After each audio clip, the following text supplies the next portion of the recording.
Hello everybody and welcome to another video, and it is a day to be excited because we are once again looking at November's Doom. We're going to be checking out the newest single from their upcoming album Major Arcana, which comes out on the 19th of September, I think. I'll make double. I've covered this like 2 times previously and I still can't remember the exact date. I'm pretty sure it's September 19th. Anyway, I'll put it up on the screen somewhere, round here, and I'll put a link below where you can go and pre-order it should you wish to. Why would you not? Because it's going to be awesome. I mean, it's November's Doom, it's going to be awesome. Anyway, as I mentioned, we've looked at a couple of tracks off the upcoming album already. We looked at the title track Major Arcana, which was an absolutely fantastic piece of music. Had quite a bit of aggression, some of Paul's amazing deep harsh growls, and then had some quite sort of heart-rending sort of screams and yells within the lyrics. And then we looked at Mercy, which was a much it was a more ballad kind of song. There was no harsh vocals really throughout the entire track, and it was quite a deep, heartfelt, very introspective sort of song. All of these songs so far have sort of looked at the idea of, obviously life will come to an end eventually, and they're looking at things like, how will I be remembered? Will I be remembered well? Will I be remembered as a good man? With Mercy, it was sort of like, I'm at a happy place in my life. I've found the love of my life. I'm happy, I'm contented, but I know eventually, when I pass, I'm going to be leaving this wonderful person alone. And there's that sort of torment and anger and the anguish of knowing that, you're not going to be able to hold on to that person forever because, eventually the inevitable will happen, So it's quite a tortured and heartbreaking piece of music, but it was beautifully executed. But anyway, the newest track is called Ravenous, which to me does not sound like it could be a softer ballad kind of song. And, Paul has very generously Paul has very generously supplied me with the lyrics to the song. So they should be perfect, one would hope. And, I've had a quick look through the lyrics already, just to, because they got sent to me. So, it does sound like a bit more of an aggressive piece of music. So, yeah, I'm very much looking forward to this because, so far, I've mentioned before, November's Doom are one of my favourite bands. They've been around since I was about 9 years old. They've been going since 1989, I think it was. And, they're a fantastic band. Everybody knows by now that Doom is one of my favourite genres of metal. And, November's Doom, along with bands like My Dying Bride, have long been in amongst my favourite bands. So, I'm very much looking forward to this. So, we'll jump into the track and see what we have. But before we do that, if you can take a moment to like and subscribe if you haven't already, it would really, really mean a lot to me, because I've been doing this for close to 7 years at this point, and, not even 3% of people watching my videos are actually subscribed, which is a little bit disheartening, because I like to think I do something a little bit different than most other reaction channels. Most channels will look at a song and go, yeah, I liked it, no, I didn't, and that's normally about all you'll get.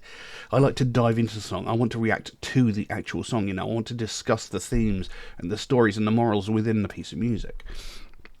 So I do something different than most other reaction channels do.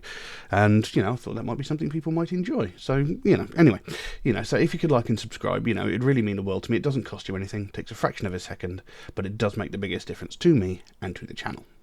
But without any further ado, let's jump into this track and see what we've got. So, we've got Ravenous by November's Doom. Let's have a look.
There we go. Ravenous by November's Doom. When was the last time you actually saw a VHS recorder, eh? Long time. But, I mean, that track is just all out brutal, that is. You know, it's heavy from start to finish. You know, proper thick, chunky guitar riffs in there. You know, brutal, insane drums. And, you know, Paul's really... I really do like his harsh vocals. He does them so well. And he manages to put such inflections on them as well. You know, because when you're doing harsh, growled vocals, it's very easy to just come monotone. You know, and you just end up with this sort of persistent sort of beat to it. But he puts little sort of... I can't think of the words I'm looking for. You know, little sort of peaks and, you know... sort of sweeps up and then sweeps down and, you know, puts emphasis and that sort of thing into the into the vocal performance. You know, so there is variation within the harsher vocals, you know, because like I said, it's very, very easy to get trapped in just a very monotone sound. Now, Ravenous. Hungry. Very, very hungry. Now, it's an interesting idea to go for the sort of found footage murder documentary sort of video. Rather unusual. And like most found footage horror movies, the acting is not the best. Let's be honest. But that's not what's important. It's the song that's important. But, I mean, this song speaks to me on different levels. Because obviously, throughout the video, you've got this whole sort of slasher murderer sort of thing. But this this song actually makes me think of an ex-girlfriend of mine.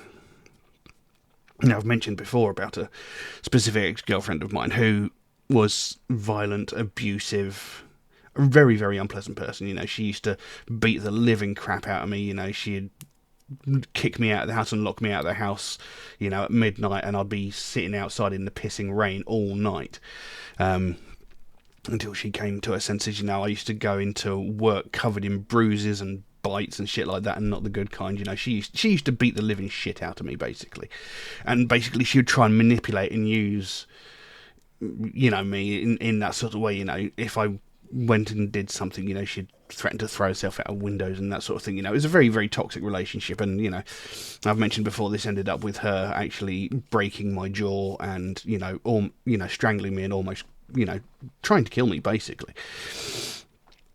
And there are aspects of this song that, for some reason, they remind me of her. And you'll see what I mean when I go through the lyrics.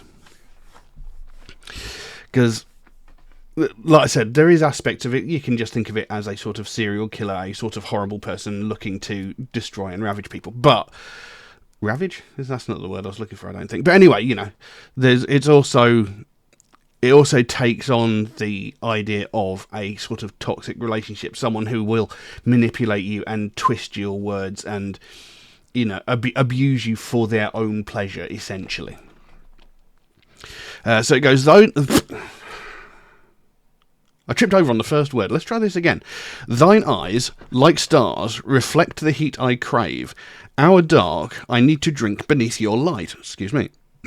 Drowning in your storm, lost within your tide, slick and wet, you'll crave my thirst.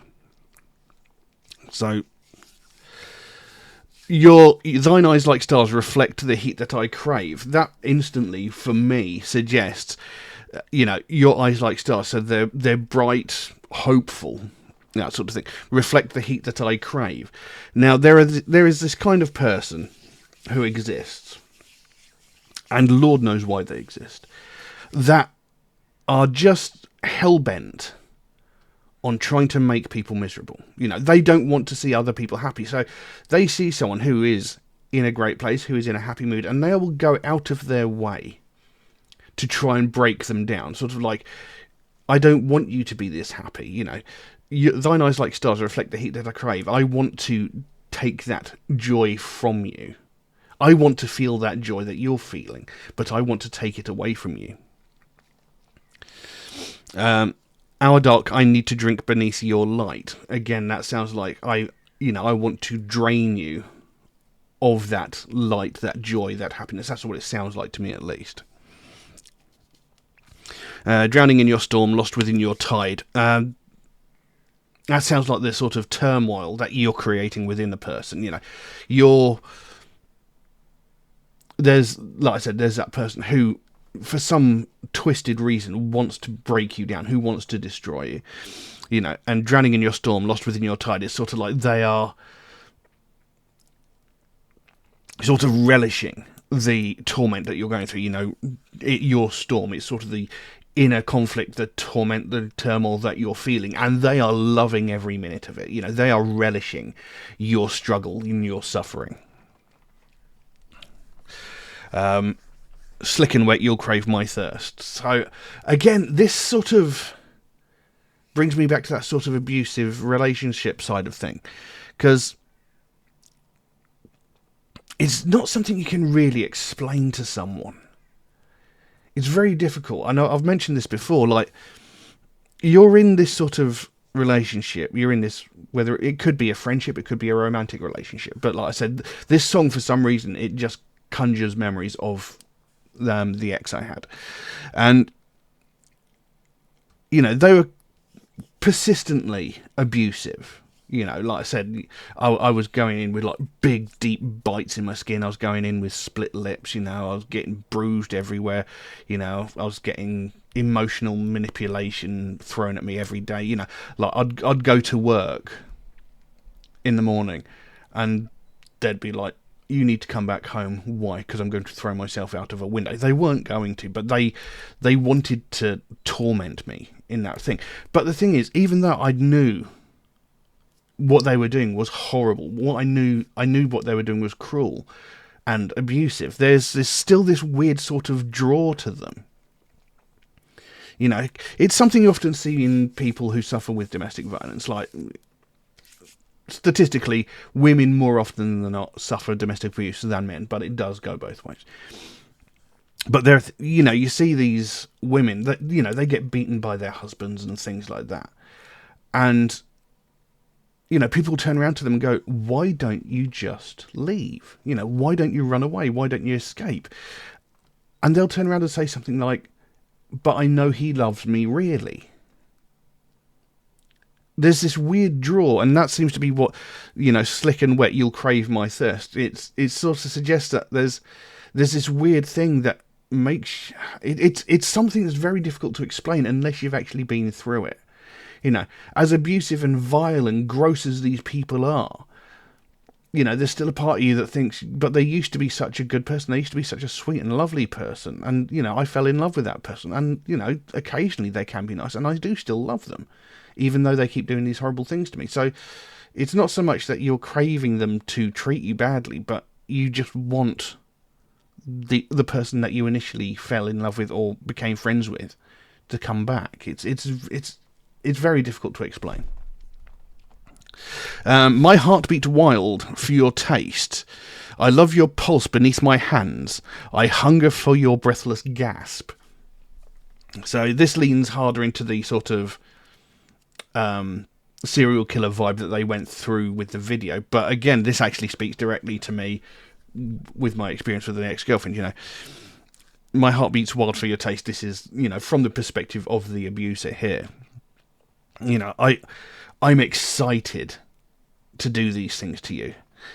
I love your pulse beneath my hands. That whole idea of holding someone down, whether you're gripping their arms or with your hands around their throat, prominent places where you can feel their pulse and you can feel it racing. And, suggesting like the exhilaration of feeling the quickening pulse of someone who is suffering and scared. I hunger for your breathless gasp. The idea of fear or shock, or, in the case of what happened to me, strangulation, they get the excitement of watching you struggle, of watching you suffer, of watching you panic. Again, could be talking about, like the video suggested, a serial killer. Like I said, it speaks directly to me with my personal relationship from, I think it's about 13 years ago now, thankfully. Anyway. And it goes into the chorus. I am ravenous, and I will take what I want. I will devour you and leave nothing to chance. So it's like, I am hungry for this sort of thing. I'm hungry. I'm starving. You know, I want to taste your misery, your suffering, your struggles. You know, I feed upon your fear, essentially. I will take what I want. So I will do whatever the fuck I want to you. You know, I'm going to strip you of your dignity, your pride, you know, I'm going to destroy every single part of you. I'm going to strip it all away from you because I derive pleasure from that. I feed on your humiliation, essentially. You know, I will devour you. Again, you know, I'm going to tear you apart. I'm going to reduce you to nothing but a quivering mass of a terrified person. And leave nothing to chance. You know, I'm going to do everything purposefully. I'm going to systematically break you down. You know, I'm going to strip everything from you. You know, I'm going to make you feel worthless. I'm going to make you into essentially a shadow of your former self, you know. Devour the screams you quell and we engage. You taste like surrender, sweet as sin. No remorse, no regret in my private hunt. I will drink your sin with a legion's thirst. So, devour the screams. So it's like, again, you know, feeding upon the fear, feeding upon your panic and terror. You know, you quell. I can't remember what quell means. I think quell's like submit, isn't it? So eventually you just sort of give up. You know, it's no point fighting it anymore. You sort of resign yourself to your fate. And it even says in the next line, you taste like surrender, sweet as sin. So it's like, I have systematically broken you down. You are now essentially as my slave, essentially. You know, I've broken you to the point where you will not stand against me. You will not argue. You will not fight back. You're just like a quivering mass curled up in the corner crying. Again, something that, you know, I can heavily relate to in, you know, previously stated relationship. You know, sweet as sin. So it's like, your suffering is delicious, and I'm enjoying every second of it.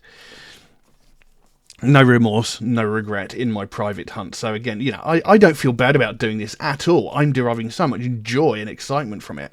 You know, I know that I'm destroying a human being, whether, of course, it be literally destroying, you know, whether you're actually taking someone's life, or if you're just breaking someone down, you know, emotionally, mentally, you know, no regret. You know, I'm enjoying this. This is my personal vendetta. You know, I'm setting out to do this on purpose.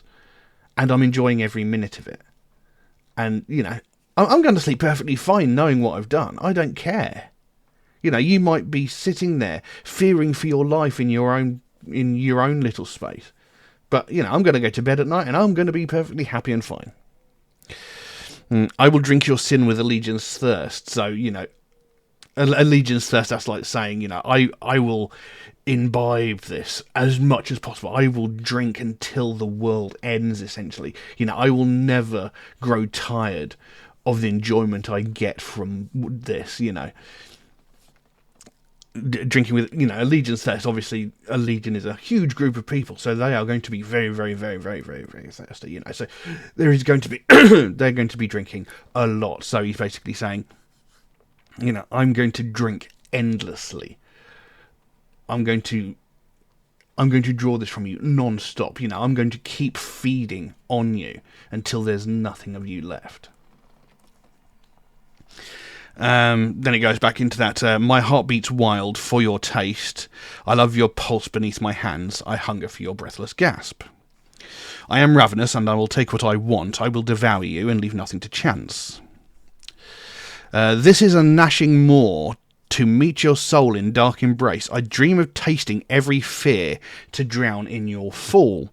Again, This is a gnashing more so. This is like the consuming darkness, essentially.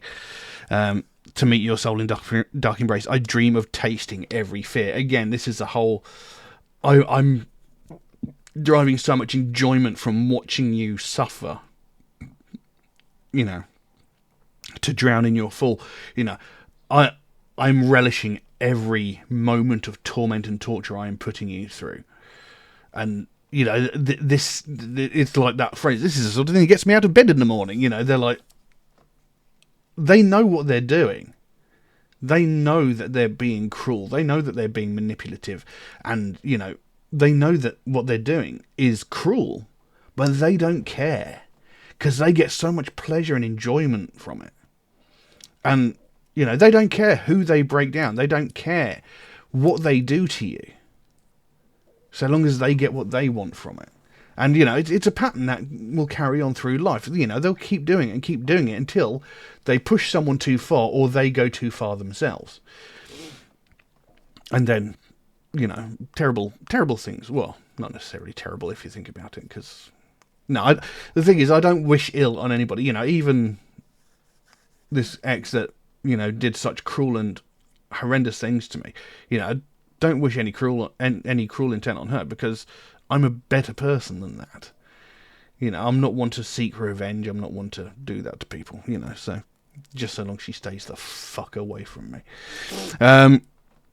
So, you know, I dream of tasting your fear and drown in your fall. So, you know, I fantasize about how this is going to go. I'm fantasizing about how it's going to feel and how exciting it's going to be. And, you know, it's going to consume me. It's going to engulf me, and I'm going to enjoy every second of it. It's going to be delicious.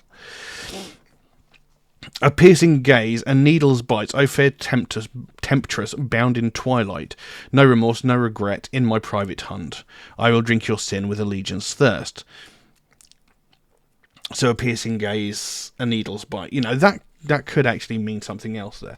You know, a piercing gaze, you know, that could be like the evil stare of whichever tormentor you are facing. You know, whether, of course, it be, like the video suggested, a slasher, serial killer, what have you, or if it be that person who treats you so cruelly. You know, that person who's tormenting and abusing you. You know, their stare is just cold, it's lifeless, and it's cruel.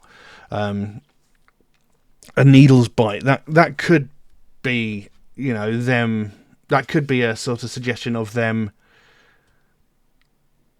I can't think of the word I'm looking for, you know, just, you know, it could be like the idea of them torturing you, you know, piercing your skin with needles. It could be them sort of, the idea of addiction, you know, like I said before, it's a really weird thing. It's completely ineffable when you're in a situation like this, you know, because you're in an abusive relationship. You know you're in an abusive relationship, but you still can't pull yourself away from it. And it's a really weird sensation. You know, it's not really something you can put into words, and something you would never understand unless you've been through it. I've said this before, you know, because... You know, you're in that sort of situation. You know you should walk away. You know you should run. You know you should turn your back and just be like, I'm done with this shit. But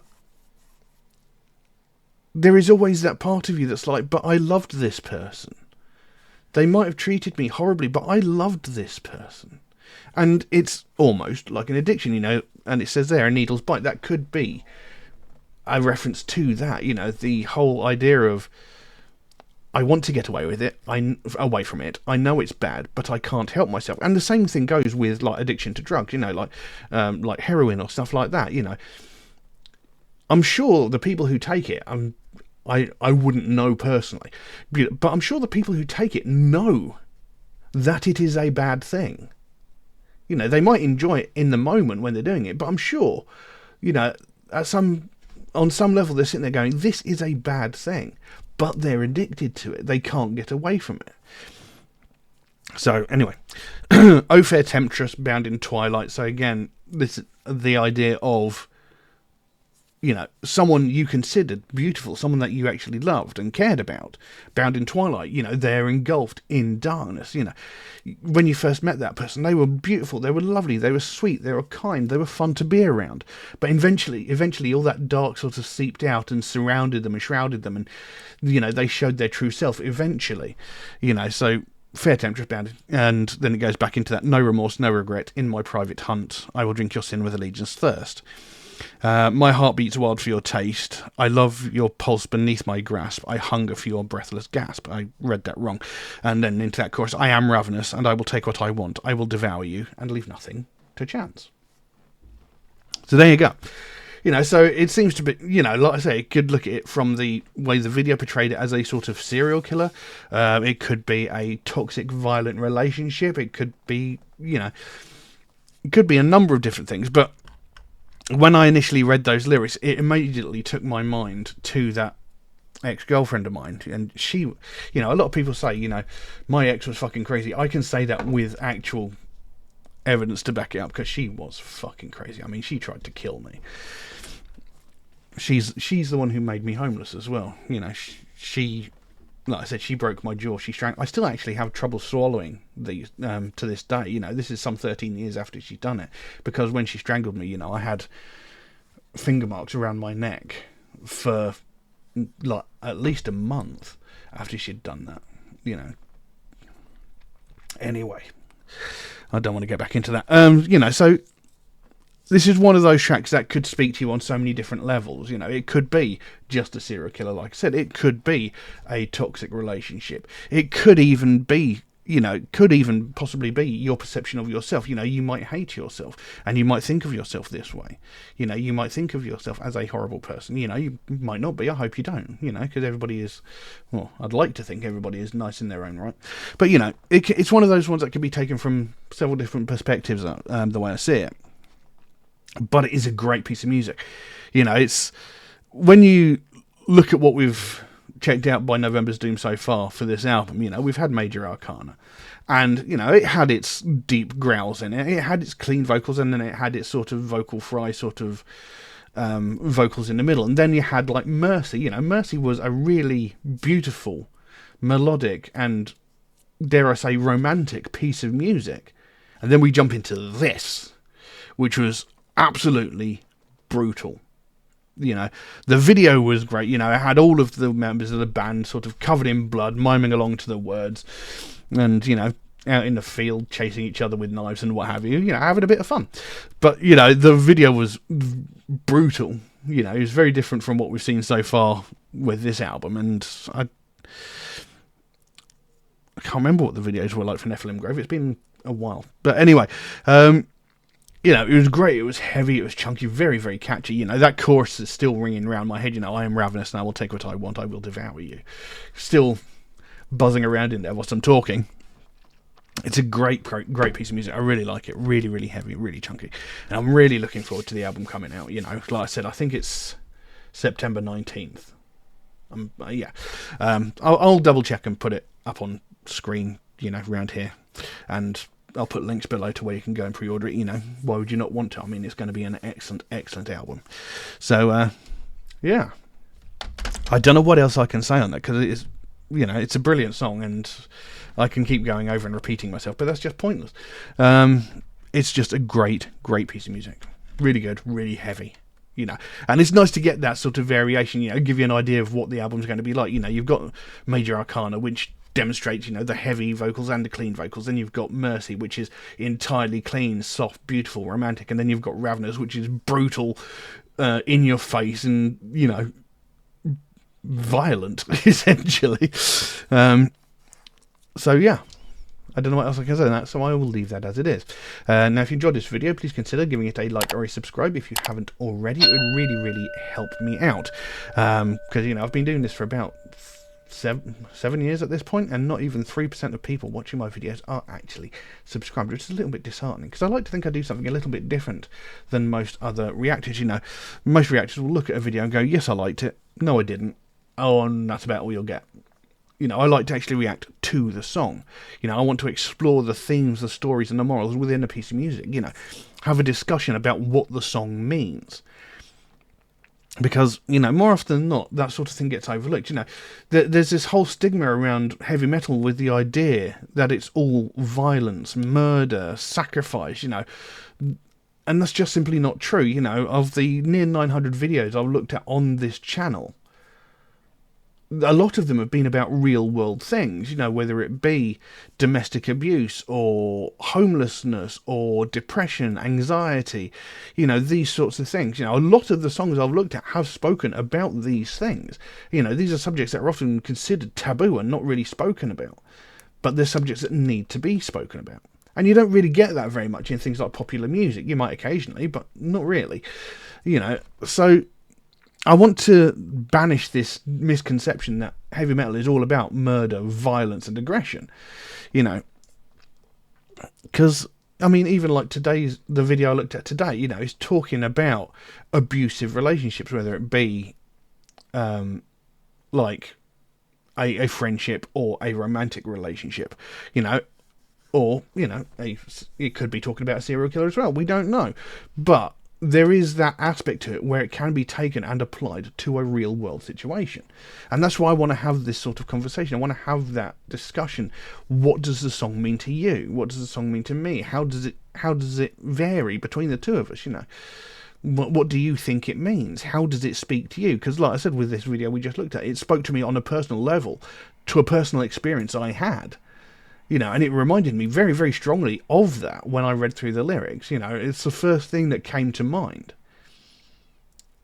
And, you know, that sort of thing. So, you know, that's why I do what I do. I want to look into what the artist is trying to tell us. You know, what's the story they're trying to tell.